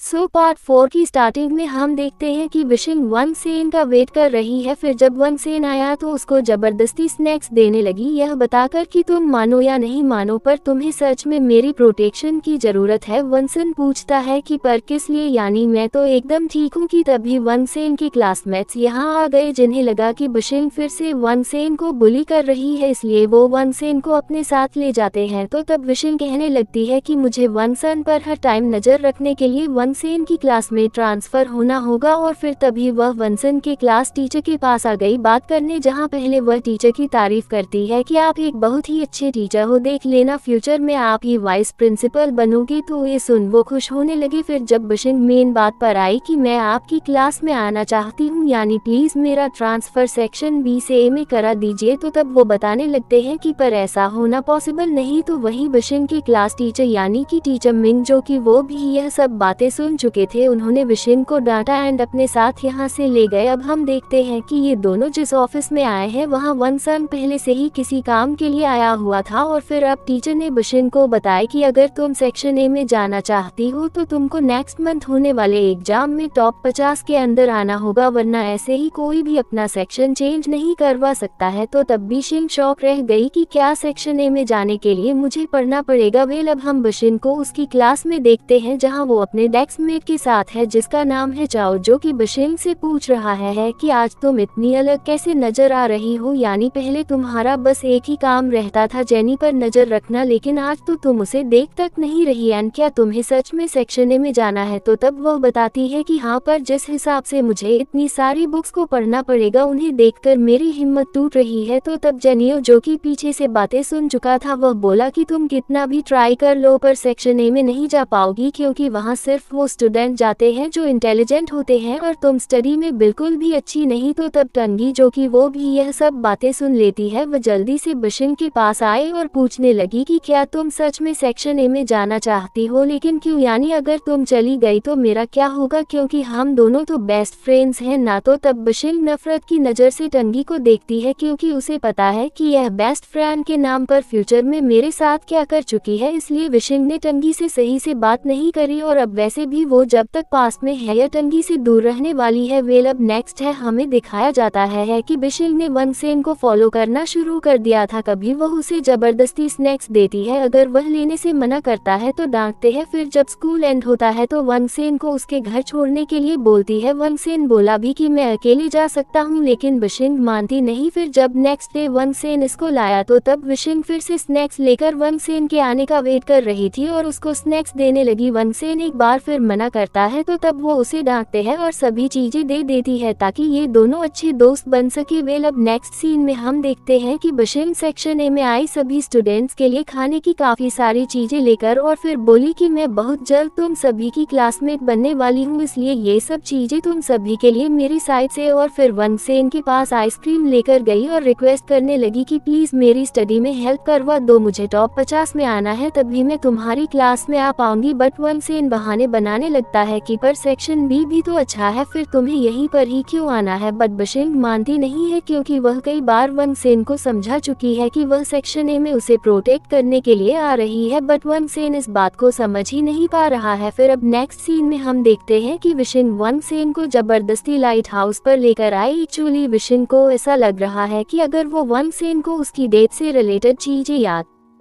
करवाएगी तो क्या पता वनसेन को थोड़ा बहुत कुछ याद आने लगे। विशिंग वनसेन से आइज क्लोज करने का बोलती है एंड पूछती है कि क्या तुम कुछ याद कर पा रहे हो। वनसेन कहता है कि नहीं और जब झुककर यहाँ से जाने लगा, बट विशिंग ने उसे पकड़ लिया, लेकिन जब इस वजह से वनसेन गलती से नीचे गिरने वाला था, पर तभी विशिंग वनसेन को बचा लेती है। वनसेन काफी ज्यादा डर चुका था क्योंकि अभी वह बिल्कुल गिरने ही वाला था, इसलिए विशिंग उससे नॉन स्टॉप सॉरी करने लगी। वेल अब नेक्स्ट सीन में हम देखते हैं कि विशिंग उदास बैठी है तो तब चाव बोला कि तुम एग्जाम की वजह से परेशान हो ना, क्योंकि तुम्हें कैसे भी करके टॉप 50 में आना है। वैसे मंथली एग्जाम पेपर्स प्रिंट होकर आ चुके हैं जो कि टीचर ऑफिस में है। विशिंग पूछने लगती है कि क्या तुम उससे चोरी करने का कह रहे हो, तो तब पहले तो वह मना करने लगा कि नहीं, मेरा यह मतलब नहीं था। फिर सर हिलाकर बताता है कि हाँ, मैं यही चाहता हूँ क्योंकि अब सिर्फ यही एक रास्ता है। बट विशिंग कहती है कि नहीं, मैं ऐसा नहीं करूँगी क्योंकि ऐसा करना सही नहीं है। है, इससे अच्छा मुझे वनसेन से ही हेल्प लेनी चाहिए। फिर अब दिखाया जाता है कि बिशिंग जब वनसेन को रोक रही थी तो वो रुकता नहीं, क्योंकि वह किसी को देखकर जल्दी से यहाँ से चला गया। ये पसंद और कोई नहीं बल्कि वही रेड हेयर वाला गैंगस्टर था जिसके हेयर अभी फिलहाल ब्लैक है। एंड ये सभी को चिल्ला चिल्ला कर रोककर वनसेन के बारे में पूछ रहा है। तो तब बिशिंग उस पसंद को देखकर हैरान होने लगी। वेल अब हमें नेक्स्ट डे दिखाया गया कि बिशिंग कैसे घर में कुछ ढूंढ रही है, ये बोलकर कि आखिर वो कहाँ गई, मैंने उसे यही तो रखा था। और फिर तभी फाइनल बिशिंग को वो चीज मिल जाती है जो कि रेड हेयर विग थी। फिर अब हम स्कूल का सीन देखते हैं कि कैसे सभी स्टूडेंट स्कूल आ रहे हैं। तो वही बिशिंग विग पहनकर वनसेन के आने का वेट करने लग, जिसको देखकर सभी स्टूडेंट्स बातें भी बना रहे थे कि आखिर इस लड़की को हो क्या गया है। तो तब बिशिंग ने उन सभी को डांटा एंड बोली कि चुपचाप अपनी क्लास में चले जाओ। वहीं दूसरी तरफ गागी जो कि वो भी स्कूल आ चुकी है कि तभी कुछ लड़कियां गागी से लड़ने आ गई। एक्चुअली गागी की अक्सर स्कूल में किसी ना किसी से लड़ाई होती रहती है। बिशिंग जब ऊपर से ये सब देखती है तो वह नीचे आती है और पूछने लगती है कि भला तुम सब लड़ क्यों रही हो। तो तब गागी ने बिशिंग को रिप्लाई दिया कि तुम अपने काम से मतलब रखो, और फिर वह अकेली इन सभी से लड़ती गई। फिर जब यहाँ से जाने लगी तो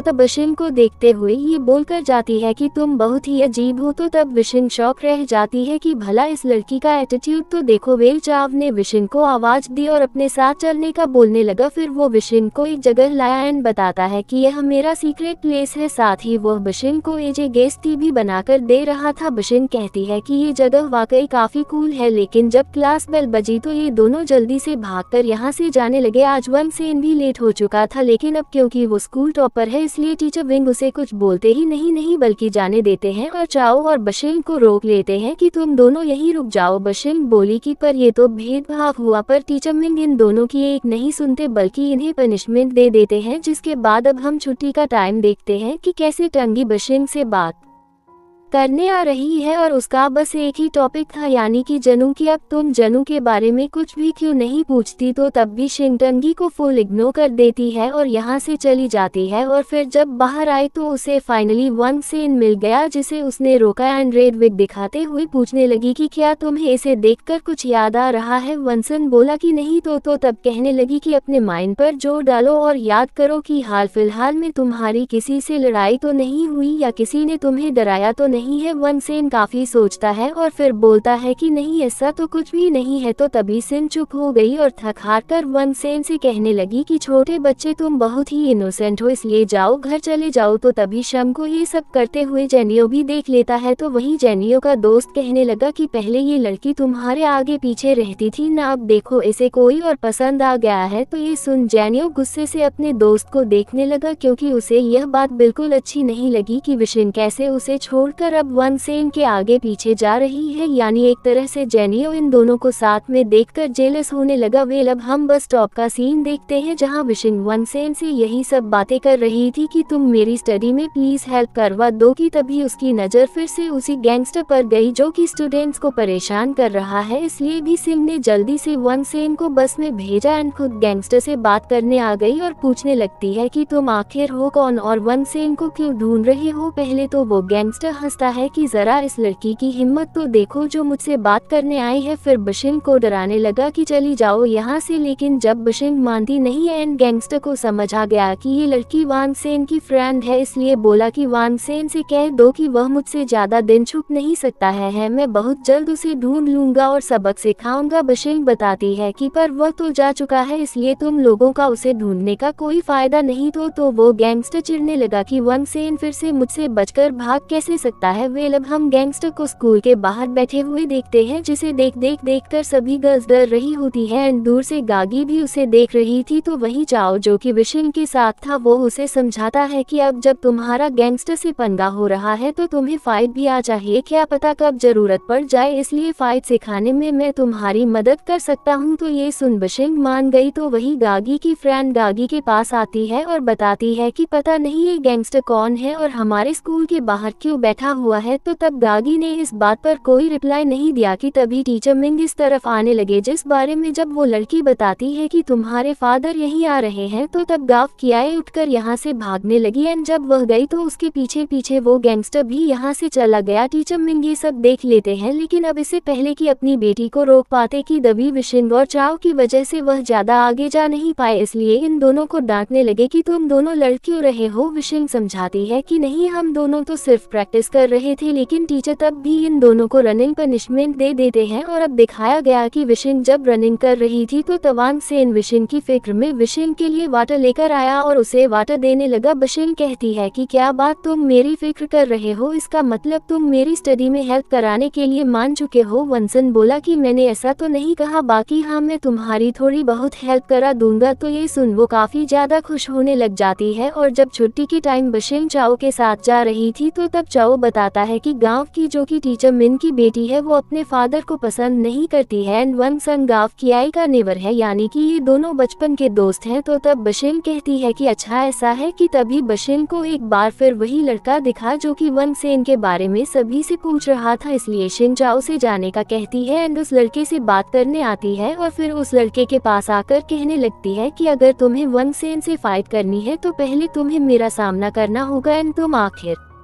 क्यों वंगसेन के पीछे पड़े हो। तो तब पहले तो वो लड़का विशिंग को डांटता है, उससे काफी कुछ सुनाता है कि तुम बीच में आने की हिम्मत कर ही क्यों रही हो। फिर बोला कि तुम वंगसेन की दोस्त हो ना, तो उससे जाकर बोलो कि रात में मुझे मेरी रिपेयर शॉप में आकर मिले, वरना अच्छा नहीं होगा। और फिर तभी चला गया। तो तब ऑब्वियसली विशिंग इस बारे में वंगसेन को नहीं बताती है, बल्कि खुद उस लड़के की रिपेयर शॉप पर आ जाती है जहाँ उसने उस लड़के को उसके दोस्तों के साथ देखा। फिर तभी इन सभी को किसी की कॉल आई तो ये सब यहाँ से जाने लगे। विशिंग इन सभी को फॉलो करती है तो पता चलता है कि यह सभी एक जगह आकर तोड़फोड़ कर रहे हैं और पैसे मांग रहे थे। फिर वो लड़का बार में जाता है एंड काफी ज्यादा ड्रिंक कर लेता है, जिसकी यह सब हरकतें विशिंग अपनी आंखों से देख रही थी और समझ गई कि यह बहुत ही ज्यादा डेंजरस है। वेल अब नेक्स्ट डे हमें बीश को चाओ के साथ स्कूल में दिखाया गया, जहाँ वह चाओ को इस बारे में बता रही है कि कैसे कैसे कल मैं उस गैंगस्टर से मिली एंड वो मेरे साथ एक्सपेरिमेंट कंपटीशन करना चाहता है। चाव पूछता है कि क्या एक्सपेरिमेंट। और फिर अब हम इन दोनों का कल का सीन देखते हैं, जहां उस लड़के ने जब बोला था कि वंगसेन से कहना कि मुझसे मेरी रिपेयर शॉप में आकर मिले, तो तब उसके बाद उसने यह बात कही थी कि वो वंगसेन को एलिफेंट टूथपेस्ट एक्सपेरिमेंट में हराना चाहता है। तो तब विशिंग बोली थी कि वह एक्सपेरिमेंट वंगसन की जगह मैं तुम्हारे साथ करूंगी एंड अगर मैंने तुम्हें हरा दिया तो फिर तुम वंगसेन से दूर हो जाओगे, यानी कि उसे परेशान नहीं करोगे। तो तब वो लड़का मान गया था, लेकिन अब प्रेजेंट में विशिंग परेशान हो रही है कि मैं एक्सपेरिमेंट करूं तो करूं कैसे, यानी मुझे तो वो आता ही नहीं। कि तभी विशिंग को याद आने लगता है कि अभी कुछ दिन पहले मैंने वो एक्सपेरिमेंट वंगसेन को करते हुए देखा था, इसलिए वंगसेन मेरी हेल्प करा सकता है इस एक्सपेरिमेंट को सिखाने में। चाओ कहता है कि लेकिन तुम्हें क्या लगता है कि वंगसेन तुम्हारी हेल्प कराने के लिए जी मान जाए। विशिंग कहती है कि नहीं, मैंने उसे स्टडी के लिए ही इतनी मुश्किल से रेडी कराया है। तो तब चाओ कहता है कि डोंट वरी, वंगसेन को जल्द से जल्द मनाने के लिए मेरे पास एक बहुत ही अच्छा प्लान है कि फिर वह तुम्हें मना कर ही नहीं पाएगा। और बस फिर इसी सीन के साथ यह पार्ट यहीं पर एंड हो जाता है।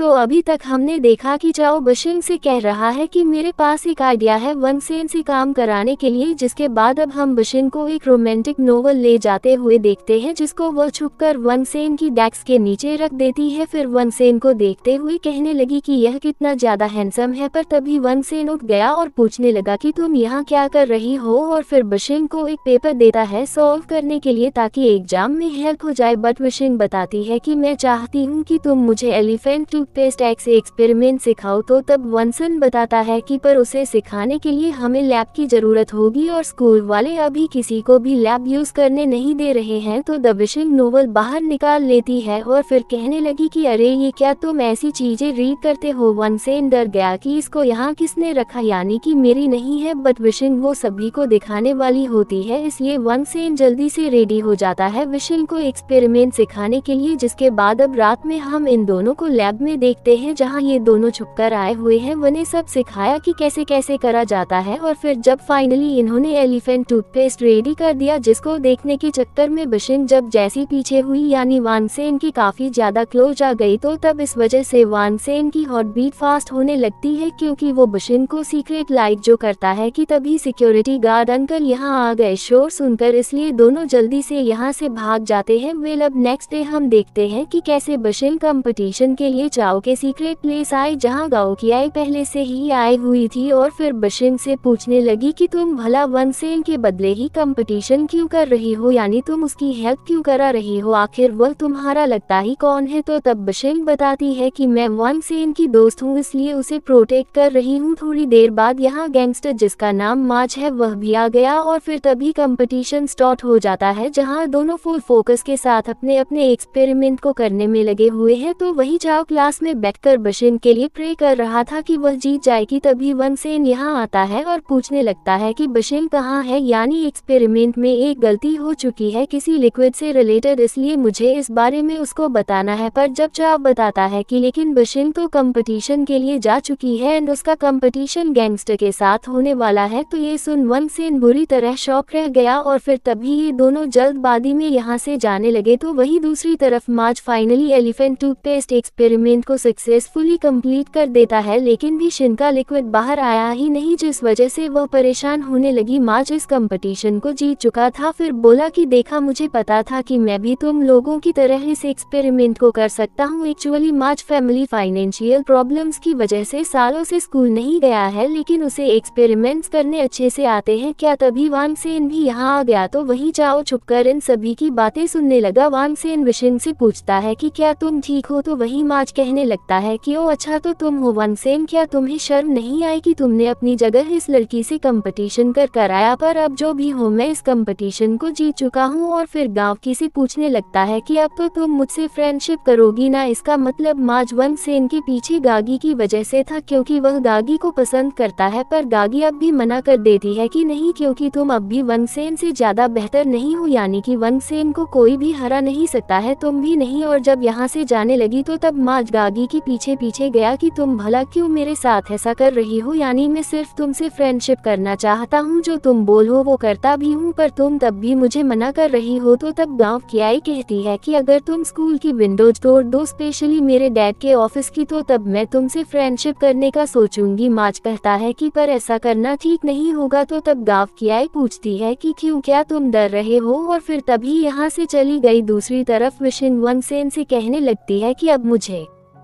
समझ आ चुका है कि तुम्हें तुम्हारा लव राइवल परेशान कर रहा था क्योंकि उसे लगता है कि तुम गागी को पसंद करते हो। तो तब वंसन कहता है कि देखो मुझे तुम्हारी किसी भी प्रोटेक्शन की जरूरत नहीं है, इसलिए तुम सिर्फ अपनी स्टडी पर फोकस दो, और फिर तभी यहाँ से चला गया। वेल अब नेक्स्ट सीन में हम देखते हैं कि विशिन जो कि क्लास से बाहर थी कि तभी उसे जनू मिला जो कि पूछने लगा कि आजकल तुम क्लास में नजर क्यों नहीं आती हो। तो तब विशिन कहने लगती है कि मेरी मर्जी, यानी तुम अपने काम से मतलब रखो। तो तब इन दोनों को दूर से बातें करते हुए वनसेन भी देख लेता है जो कि विशिन को स्टडी मटेरियल देने आ रहा था। एंड अब क्योंकि सब जानते हैं कि विशिन पहले कैसे जेनियो के आगे पीछे पीछे रहती थी, इसलिए वनसेन इन दोनों को साथ में देखकर उदास होने लगता है, इसलिए तभी यहाँ से चला गया। नेक्स्ट सीन में हम विशिन को वनसेन के पीछे आते हुए देखते हैं, बट वो उसे इग्नोर कर रहा होता है। विशिन पूछती है कि क्या हुआ, क्या तुम उससे नाराज हो कि मैंने तुम्हारी जगह माजी से कंपटीशन करा। फिर पूछने लगती है कि वैसे माज को सच में बस मिसअंडरस्टैंडिंग हुई है ना कि तुम गागी को पसंद करते हो, जबकि ऐसा कुछ भी नहीं है। तो तब वनसेन गुस्से में कह देता है कि नहीं ये बात सच है, यानी मैं गागी को पसंद करता हूँ, खुश। और फिर तभी यहाँ से चला गया। तो तब बिशिंग उसे देखती रह जाती है। वेल अब नेक्स्ट डे हम सभी स्टूडेंट्स को ग्राउंड में देखते हैं जहाँ जब गागी वनसेन से बात कर रही थी, तो तब इन दोनों को साथ में देखकर बिशिंग सोचने लगती है कि अगर फ्यूचर में गागी वनसेन की गर्लफ्रेंड बनी तो इस वजह से माज चुप नहीं बैठेगा और फिर वनसेन को नुकसान पहुंचाएगा, और क्या पता माज ने ही वनसेन को लाइट हाउस से पुश किया हो, इसलिए मुझे गागी को वनसेन से दूर रखना चाहिए। नेक्स्ट सीन में हम वनसेन को लाइब्रेरी में देखते हैं जहां वो बिशिन के आने का वेट कर रहा है और उसके लिए स्नैक्स भी लाया है क्योंकि वह दुखी है इस बात से कि मुझे बिशिन से झूठ नहीं कहना चाहिए था कि मैं गागी को पसंद करता हूँ। अब पता नहीं वह मेरे बारे में क्या सोच रही होगी, इसलिए जब जैसी बिशिन गया एंड वनसन बिशिन को ये बात बताने का ट्राई कर ही रहा था कि कल उसने झूठ बोला था, पर विशिंग सुनती ही नहीं है, बल्कि वह स्कूल की सभी टैलेंटेड गर्ल्स की फोटोज लाई हुई थी और उन्हें वनसेन को दिखाने लगी ताकि वनसेन गागी को भूलकर इनमें से किसी एक लड़की को अपनी गर्लफ्रेंड बना ले। वनसेन चिढ़ा विशिंग की इस बात को सुनकर कि मैं इसे पसंद करता हूँ पर यह मुझे किसी और को डेट करने के लिए बोल रही है, इसलिए तभी गुस्से में यहाँ से चला जाता है। विशिंग भागती हुई बाहर आए और पूछती है कि तुम आखिर मुझसे गुस्सा किस बात से हो, और फिर समझाने लगती है कि देखो मार्ज बैड बॉय है, उससे प्लीज तुम दूर रहो वरना वह तुम्हें परेशान करता रहेगा। चलो ऐसा करते हैं कि मैं मार्ज से झूठ बोल देती हूँ कि तुम सिर्फ मेरे हो, यानी मैं तुम्हारी गर्लफ्रेंड हूँ, फिर शायद वो तुम्हें बुली नहीं करे। वनसन खुश होने लगता है विशिंग की इस बात को सुनकर कि चलो झूठ में ही सही पर विशिंग मेरी गर्लफ्रेंड तो बन रही है, इसलिए वह भी इस बात के लिए रेडी हो गया। बेशी की स्नैक्स दिखाते हुए पूछने लगी कि क्या तुम ये गागी के लिए लाए थे, पर कोई नहीं, अब इन्हें मैं रख रही हूँ, और फिर तभी यहाँ से चली गई। तो तब वनसेन उसे खुश होकर देखने लगा। वेल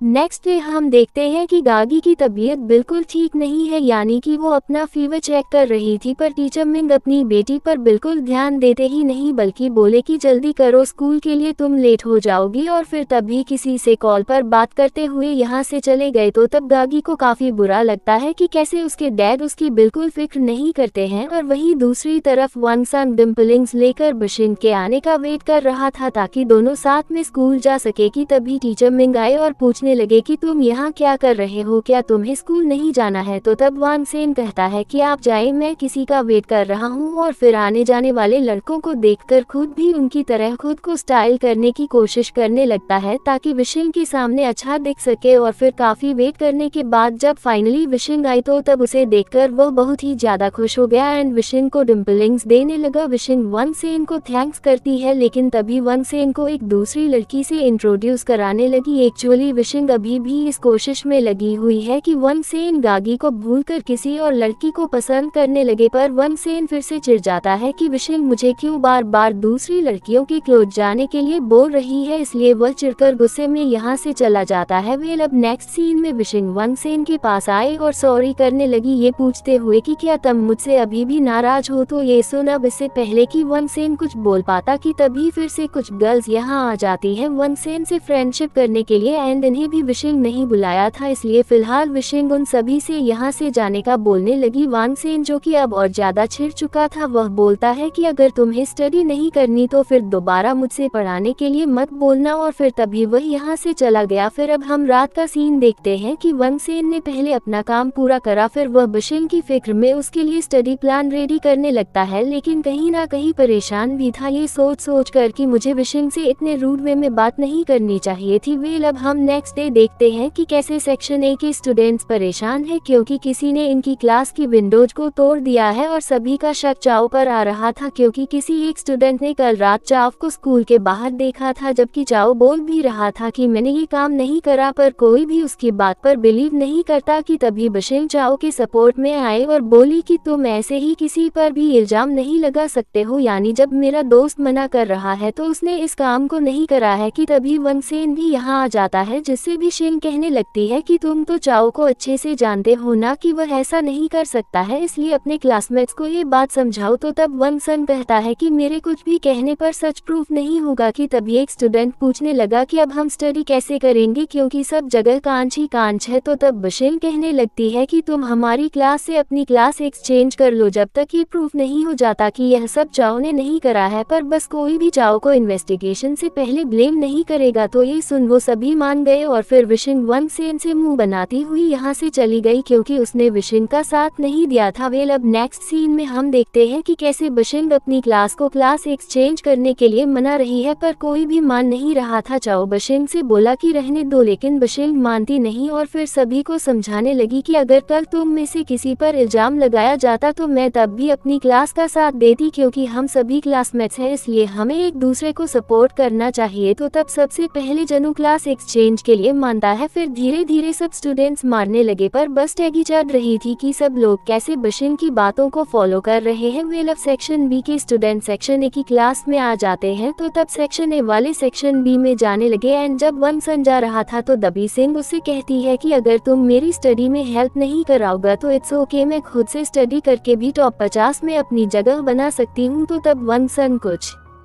नहीं बोलता। गांव की आई जब क्लास में आई तो विंडोज टूटी हुई देखकर समझ जाती है कि मास जी ने वह काम कर दिया है जो मैंने करने के लिए बोला था। फिर अब हमें टीचर विंग का ऑफिस दिखाया गया जहां की भी विंडो टूटी हुई है। एक्चुअली मार्च तोड़ने तो सिर्फ यहाँ की विंडो आया था पर गलती से उसने सेक्शन ए की भी विंडो तोड़ दी। गाँव की जब बाहर थी तो तब वनसेन उससे पूछना आता है कि कहीं ये सब तुमने तो नहीं करवाया, लेकिन गाँव की आई मना करने लगती है। और जब बातों बातों में वनसेन का कुछ ठीक कर रही थी तो तब टीचर मिंग इन दोनों को साथ में ऐसे करते हुए देख लेते हैं और गलत समझने लगे कि जैसे इन दोनों के बीच कुछ चल रहा हो। वेल वो डस्टन के पास आए और टूटा हुआ कांच फेंक कर चले गए तो तब वनसेन नोटिस करता है कि जिस स्टोन से विंडो को तोड़ा गया है उस पर कार रिपेयर ऑयल लगा हुआ है। और वही दूसरी तरफ गागी जो कि अब अपने फादर से कुछ बात करने आई हुई थी तो तब वह बातों बातों में अपनी बेटी को समझाने लगते हैं कि वनसेन को स्टडी में डिस्टर्ब मत करना, वह एक बहुत ही अच्छा स्टूडेंट है, अगर उसके थोड़े से भी मार्क्स कम हुए तो मैं तुम्हें माफ नहीं करूंगा। तो तब गागी अपने फादर की बातों का मतलब समझ नहीं पाती है जबकि वह अपनी बेटी को यह समझा रहे थे कि वनसेन को प्यार के चक्कर में डालकर स्टडी से दूर मत करना। वेल अब नेक्स्ट सीन में हम देखते हैं कि वनसेन रात में माजी से बात करने आया है और बोला कि टीचर को सच बता दो कि विंडोज तुमने तोड़ी है। तो ये सुन वो डायरेक्ट वनसेन को मारने की कोशिश करने लगा कि तेरी हिम्मत हुई कैसे मुझ पर इल्जाम लगाने की। और बस फिर इसी सीन के साथ यह पार्ट यहीं पर एंड हो जाता है।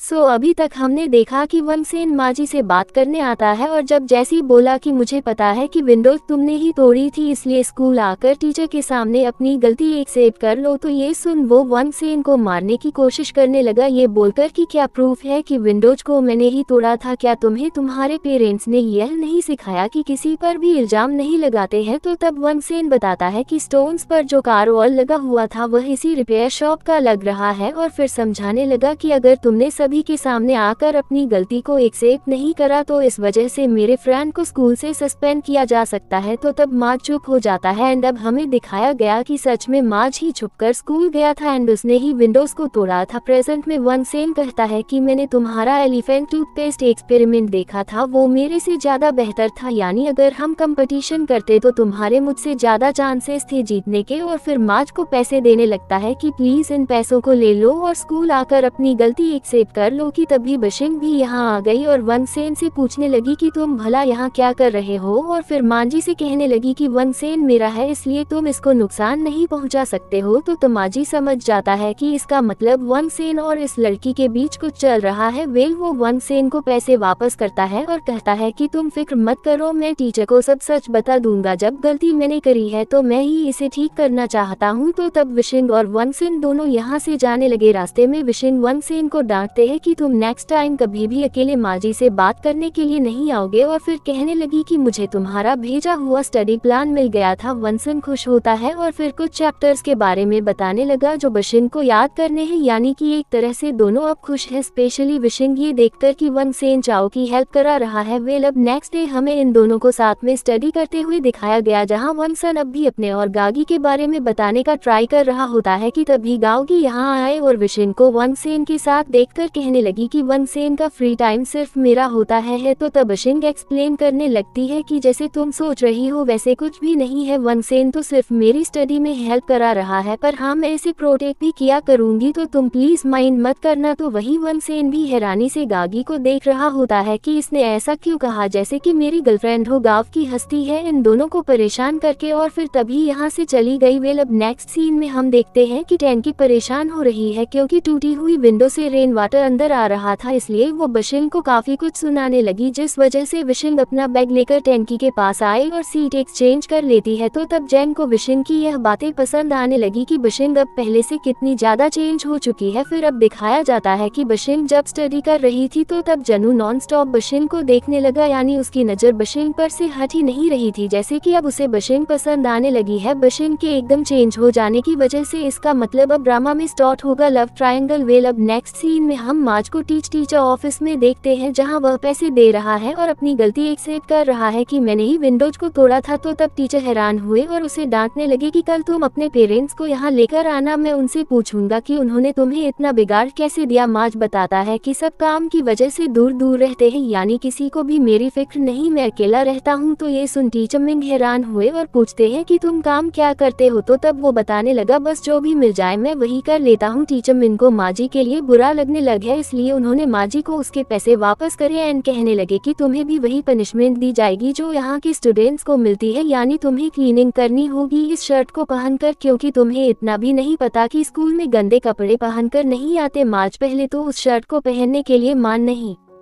रहा होता है, पर जब टीचर मिंग जिद करने लगे तो तब वो मान गया। एक सीन में हमें दिखाया जाता है कि टीचर क्लास में आकर बता देते हैं कि यह बात प्रूफ हो चुकी है कि चाओ ने कुछ भी नहीं करा था। तो ये सुन चाओ एंड विशिंग दोनों काफी ज्यादा खुश होने लगे। टीचर बताते हैं कि विंडोज रिपेयर होंगी, इसलिए तुम सभी दूसरी क्लास में शिफ्ट हो जाओ। तो ये सुन वो सभी मान गए। फिर सीन चेंज होता है एंड दिखाया जाता है कि चाओ और विशिंग जब जा रहे होते हैं तो तब चाओ बताने लगा कि मेरी जनू ने भी काफी हेल्प कराई थी, इसलिए क्यों ना मैं उसे भी तुम्हारे साथ डिनर पे लेकर चलूं। बट विशिंग मना कर देती है, ये बताकर कि मुझे वनसेन के साथ लाइब्रेरी में स्टडी करनी है। और जब चली गई तो दिखाया गया कि जेनियो भी यह सब बातें सुन चुका था एंड उसे बुरा लगा कि विशिंग ने कैसे मेरे साथ डिनर करने से मना कर दिया और वनसेन के साथ पढ़ने चली गई। नेक्स्ट सीन में हम देखते हैं कि माज जो कि क्लीनिंग कर रहा है, तो तब सभी स्टूडेंट्स उस पर हंस रहे थे, इसलिए वह गुस्से से यूनिफॉर्म शर्ट उतार फेंक देता है कि तभी वनसेन भी यहाँ आ गया माज की हेल्प कराने के लिए। फिर समझाने लगा कि गागी और मैं हम दोनों बचपन से साथ में रहे हैं, लेकिन हमारे बीच एक दूसरे के लिए लव फीलिंगलेस, हमें गलत मत समझो। तो तब माजी चुप हो गया, फिर बोलता है कि ठीक है, तुम फिलहाल जल्दी जल्दी काम पूरा कराओ, यानी कि अब इन दोनों के बीच कोई भी लड़ाई नहीं रही। और वही विशिंग जो कि लाइब्रेरी में वनसेन का आने का वेट कर रही होती है, लेकिन तभी यहाँ जनू आ गया और विशिंग के पास आकर बैठ गया। विशिंग पूछती है कि तुम भला यहाँ क्यों आए हो और तुम किसी और सीट पर भी तो बैठ सकते हो, लेकिन वह मना कर देता है, ये कहकर कि कोई भी कहीं पर भी बैठ सकता है, सीट्स पर किसी के नाम नहीं लिखे। विशिंग जैनी को इग्नोर करते हुए अपनी स्टडी पर फोकस करने लगी कि तभी जैन उसे उसकी पेंसिल छीन लेता है और फिर बोला कि मैंने रियलाइज करा है कि जब तुम मुझे फॉलो करती थी तो वह सब इतना भी बुरा नहीं था, इसलिए तुम्हें वापस से मुझे अप्रोच करना चाहिए एंड तुम सेक्शन ए में जाना चाहती हो ना, तो चलो क्यों ना हम साथ में स्टडी करें और दोनों साथ में सेक्शन ए में जाएं। तो तब विशिंग साफ मना कर देती है कि अब मुझे तुम्हें फॉलो करने में 1% भी शौक नहीं, इसलिए तुम मुझसे दूर रहो और अपने काम से मतलब रखो। और जब यहाँ से जाने लगी तो तब जेनियो भी बीच के पीछे पीछे गया कि तुम ऐसे कैसे मुझे मना कर सकती हो। दूसरी तरफ वनसेन गा से बात कर रहा होता है एंड पूछता है कि क्या तुम मेरी हेल्प करा सकती हो विशिंग को ये बताने में कि हमारे बीच कुछ भी नहीं है। कि तभी इन दोनों की नजर विशिंग पर गई, जिसे जनू फॉलो कर के परेशान कर रहा था। वनसेन को ये सब देखकर बिल्कुल अच्छा नहीं लगता। तो तब गागी समझाती है कि अगर तुम्हें विशिंग चाहिए तो तुम्हें उसको जल्द से जल्द अपनी फीलिंगलेस आ जाए। तो ये सुन वनसन कुछ सोचने लगा। ये सीन यही एंड होता है और अब नेक्स्ट डे हमें दिखाया गया कि कैसे वनसन विशिंग का वेट कर रहा है। कि तभी विशिंग आए। एक्चुअली ये दोनों साथ में लाइब्रेरी जाने वाले हैं साथ में स्टडी करने के लिए, लेकिन तभी जनू भी यहाँ आ जाता है और बोला कि मैं भी तुम दोनों के साथ स्टडी करना चाहता हूँ, इसलिए वनसेन मेरी भी स्टडी में हेल्प करा दो। विशिंग कहने लगती है कि जरा देखो तो इस लड़के को, यानी तुम इतने शेयर कैसे हो कि वनसेन तुम्हारी स्टडी में हेल्प कराने के लिए जी मान जाएगा, जबकि मैंने तो इसे इतनी मुश्किल से मनाया है। कि तभी वनसेन कहता है कि ठीक है मैं तुम्हारी हेल्प करा दूंगा। तो ये सुन भी शौक रह गई। इनकी बस आ चुकी थी जहाँ जल्दी से जेनियो विशिंग के पीछे आ जाता है ताकि वनसेन विशिंग की क्लोज नहीं आ सके। जिसके बाद अब हम इन तीनों को साथ में लाइब्रेरी में देखते हैं जहाँ सेनु बार बार विशिंग को परेशान कर रहा था कि लाओ मैं तुम्हारी हेल्प करा दूं। तो तब ये सब वनसेन को अच्छा नहीं लगता, इसलिए वह कहता है कि तुम मेरी सीट पर आ जाओ। तो तब विशिंग वनसेन की सीट पर बैठ गई। वनसेन दोनों को सम सॉल्व करने के लिए देता है जो कि जनू से हो ही नहीं रहे थे, बल्कि विशिंग ने इजली सॉल्व कर दिए। तो तब जने शौक रह गया कि भला तुम स्टडी में इतनी अच्छी कब से हो गई, या जो तुम्हारे वाले सम्स थे वो इजी थे और मेरे वाले हार्ड। लेकिन जब भी शिंग जनू के भी सम सॉल्व करके दिखा देती है तो तब जनियो और ज्यादा हैरान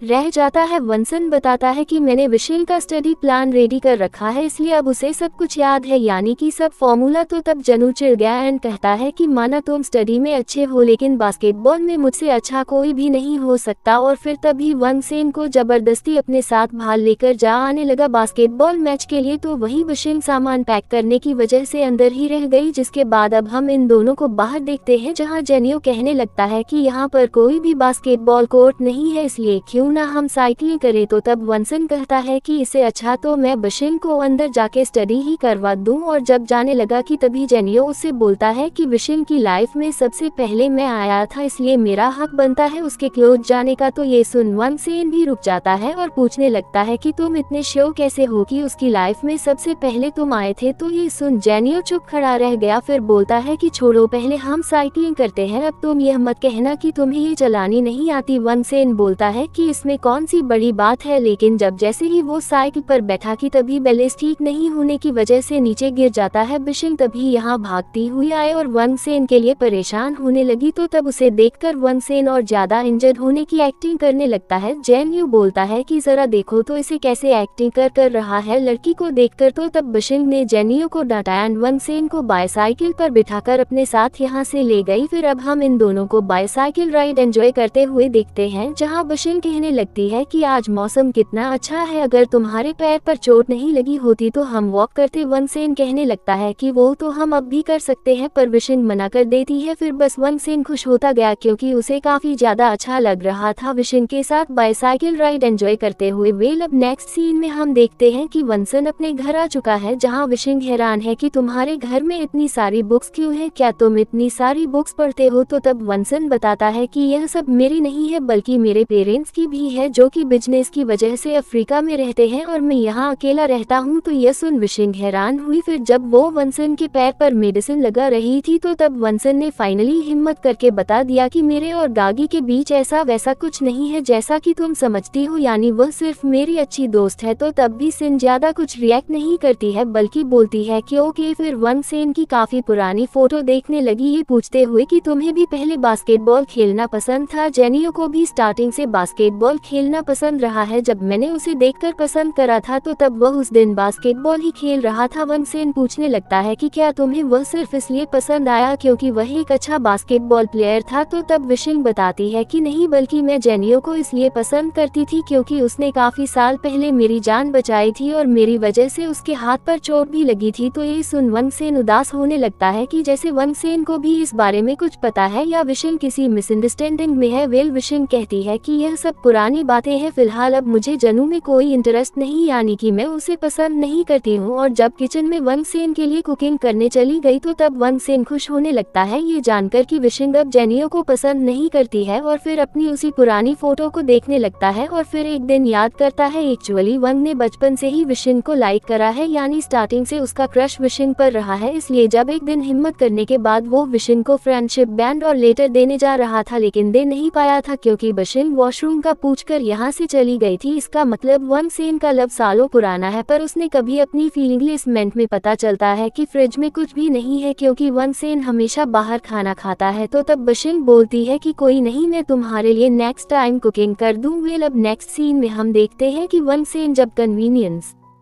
स्टोर से सामान लेकर जा रहा था तो तब उसको सामने माजी दिखा जो कि कैन नहीं ले पा रहा। तो तब वंगसेन उसकी हेल्प कराता है ये बताकर कि इसे ऐसे यूज करते हैं। दोनों अब बैठकर बात करने लगे, जहां बोला कि तुम बहुत ही कूल हो, सभी टीचर्स और गर्ल्स तुम्हें पसंद करती हैं। तो तब वंगसेन कहता है कि पर मुझे तो तुम कूल लगते हो क्योंकि तुम अपनी फीलिंगलेस निमाज विशिल के बारे में पूछने लगता है कि वैसे क्या वह लड़की तुम्हारी गर्लफ्रेंड है जो हमेशा मुझसे लड़ती रहती है। तो तब वंगसेन कहता है कि नहीं, वह बस मेरी क्लास में आना चाहती है, इसलिए मैं उसकी स्टडी में हेल्प करा रहा हूँ। तुम्हें क्या लगता है कि यह कैसा रिलेशन हुआ। माँ से पूछता है कि क्या वो लड़की तुम्हारी वजह से तुम्हारी क्लास में आना चाहती है। वंगसेन बोलता है है कि पता नहीं, तो तब माजी बोला चलो तो फिर पूछ कर आते हैं, क्योंकि अगर ऐसा है तो फिर समझ जाओ कि वो तुम्हें पसंद करती है। तो ये सुन वन सेन भी अभी इसी टाइम विशिंग से यह बात पूछने के लिए मान जाता है। तो वही विशिंग जो कि स्टडी कर रही थी वह वन सेन को विंडो से बाहर देखकर खुश होने लग जाती है, इसलिए जल्दी से नीचे आ गई कि तुम इस टाइम यहाँ क्या कर रहे हो। पर जब उसने माज को देखा तो वो परेशान होने लगती है कि भला तुम यहाँ क्यों हो। माज वन सेन से कहता है कि तुम इससे पूछो, और फिर खुद ही पूछने लगा कि क्या तुम वन सेन की क्लास में वन सेन की वजह से आना चाहती हो। तो तब विशिंग रिप्लाई देती है कि हाँ, ताकि मैं वन सेन को हर टाइम प्रोटेक्ट कर सकूं और तुम जैसे लड़कों से भी वन सेन को बचा सकूं। माज वन सेन से बोलता है कि अब तुम खुश हो जाओ मेरे दोस्त, क्योंकि हमें आंसर मिल चुका है, और फिर तभी वह यहाँ से चला गया। तो वही वन सेन बस शर्माता ही जा रहा था, क्योंकि उसे अच्छा लगा ये जानकर कि विशिंग वाकई में सिर्फ उसकी वजह से उसकी क्लास में आना चाहती है। वेल सीन कट होता है और अब हम देखते हैं कि ऐसे ही दिन बीतते गए जहाँ ये दोनों रोज साथ में स्टडी करते हैं, और अब विशिंग अच्छे से रेडी हो चुकी थी मंथली एग्जाम देने के लिए। फिर फाइनली एग्जाम दे आया जो विशिंग ने फुल फोकस के साथ दिया, जिसके बाद अब दिखाया जाता है कि आज मंथली एग्जाम रिजल्ट री अनाउंस होने वाला है, इसलिए विशिंग टॉप 50 में अपना नाम सर्च कर रही होती है। तो क्या विशिंग टॉप 50 में आ पाएगी, यह हमें नेक्स्ट पार्ट में पता चलेगा। और बस फिर इसी सीन के साथ यह पार्ट यहीं पर एंड हो जाता है।